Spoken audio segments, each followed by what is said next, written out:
இயேசுக்குள்ளே எனக்கு பிரியமானவர்களே, இன்று பாஸ்கா காலத்திலே 3ஆம் வாரத்திலே நாங்கள் சுவாக்கிழமை கால் பதிக்கின்றோம். எனக்கு பிரியமானவர்களே, இன்று நாளிலே இறை வார்த்தை திருப்பணி பணி நூல்களிலிருந்து எடுக்கப்பட்டது. நற்செய்தி, புனித யோவானுடைய நற்செய்தி.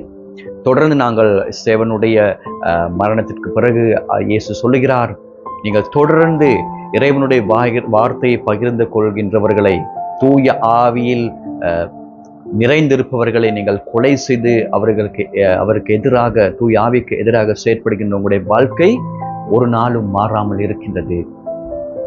உங்களுடைய வாழ்க்கையை நீங்கள் மாற்றிக்கொள்ள வேண்டுமானால் இன்று நாளில் நற்செய்தி வாசித்தங்களை நாங்கள் பார்க்கிறோம். தொடர்ந்து மக்கள் கேட்கிறார்கள், நீங்கள் அப்படி உங்களை நான் பின்பற்ற வேண்டுமானால், நம்ப வேண்டுமானால், விசுவாசிக்க வேண்டுமானால், நீங்கள் எங்கள் எதிரியிலே அல்லது முன்னிலையிலே புதுமையை செய்து காட்டும் என்று.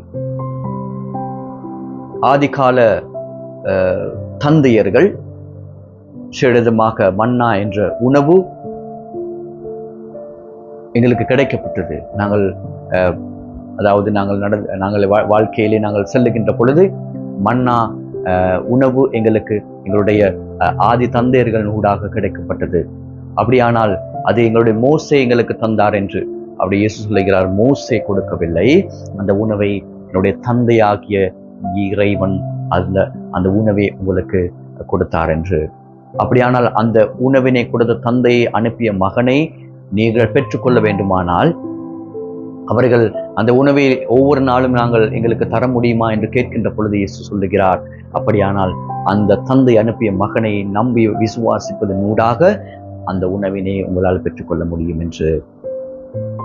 ஒவ்வொரு நாளும் நாங்கள் அந்த உணவை பெற்றுக்கொள்ள வேண்டுமானால் அதற்கு உகந்த இடம் திருப்பலி.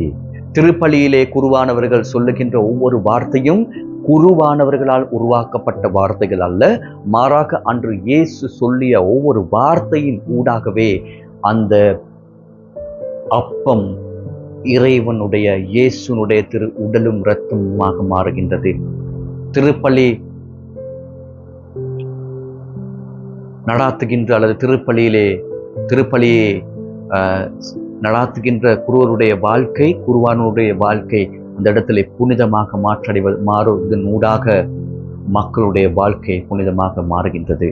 அந்த வார்த்தை உங்களுடைய வாழ்க்கையில நீங்கள் உண்மையாகவே அதனை சொந்தமாக்கி கொள்ளுகின்ற பொழுதுதான் அந்த வார்த்தை உங்களுடைய வாழ்க்கையிலே வாழ்வாக மாறி பசியின்றி தாகமின்றி வாழ்வதற்கு உங்களுக்கு வாய்ப்பு, சந்தர்ப்பம் கொடுக்கப்படுகின்றது. எனவே அப்படியானால் திருப்பலியிலே பங்கு கொள்ளுகின்ற ஒவ்வொருடைய வாழ்க்கை அந்த வார்த்தை முழுமையாக வாழ்க்கைக்கு சொந்தமாக்கிக் கொள்ள முயற்சி செய்வோம். அதற்காக